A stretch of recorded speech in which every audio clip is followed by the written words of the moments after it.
بسم اللہ الرحمن الرحیم۔ ایک بزرگ ولی اللہ جناب داؤد طائی رحمۃ اللہ علیہ سے منسوب ایک حکایت ہے کہ ان کے شہر میں ایک عورت بیوہ کیا ہوئی کہ اس پر مصیبتوں کے پہاڑ ٹوٹ پڑے۔ بچوں کا ساتھ اور کل جمع پونجی بس 3 درم۔ حالات سے مقابلہ کرنے کی ٹھانی اور جا کر بازار سے ان 3 درم کا اون خرید لائی۔ کچھ چیزیں بنا کر فروخت کی تو 5 درم وصول پائے۔ 2 درم سے کھانا پینا خریدا اور 3 درم کا پھر سے اون خرید لیتی آئی۔ اسی طرح کچھ دن گزر بسر کیا۔ ایک دن بازار سے کھانا پینا اور اون لے کر گھر کو لوٹی۔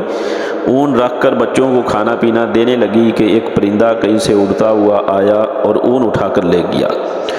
عورت کے لیے اپنی کل کائنات کا یوں لٹ جانا درد روح تھا۔ مستقبل کی ہولناکیوں سے خوف زدہ اور غم و غصہ سے پاگل سی ہو کر رہ گئی۔ دوسرے دن سیدھا جناب داؤد طائی رحمہ اللہ کے گھر گئی اور ان کو اپنا قصہ سنا کر ایک سوال پوچھا، کیا ہمارے رب رحم دل ہیں یا ظالم؟ جناب داؤد طائی عورت کی درد بھری کہانی سن کر پریشانی کے عالم میں ابھی اسے تسلی دے رہے تھے کہ اتنے میں دروازے پر دستک ہوئی۔ جا کر دیکھا تو 10 اجنبی اشخاص کو کھڑے ہوئے پایا۔ ان سے آمد کا مقصد اور ماجرا پوچھا تو انہوں نے کہا، حضرت ہم سمندر میں سفر کر رہے تھے کہ ہماری کشتی میں ایک سوراخ ہو گیا۔ پانی اس تیزی سے بھر رہا تھا کہ ہمیں ہماری موت صاف نظر آ گئی۔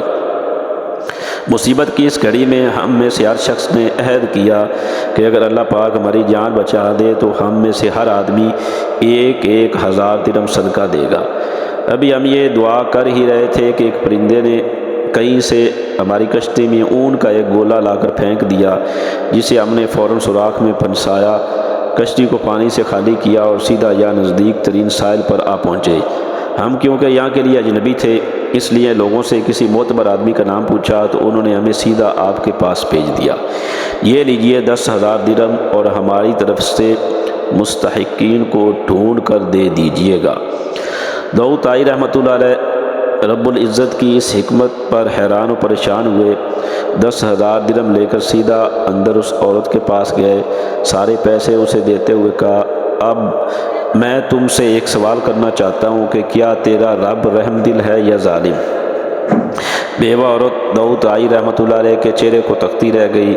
اس کی آنکھوں سے اشک جاری تھے، گویا اس کے جسم کا ہر حصہ، ہر بال رب العزت کے شکر میں ڈوبا جا رہا ہو۔ اللہ کی تدبیریں ہماری سوچ سے کہیں بہتر ہیں۔ اللہ کا شکر ادا کریں اور اس کی ذات پر مکمل بھروسہ رکھیں، وہ کسی کو تنہا نہیں چھوڑتا۔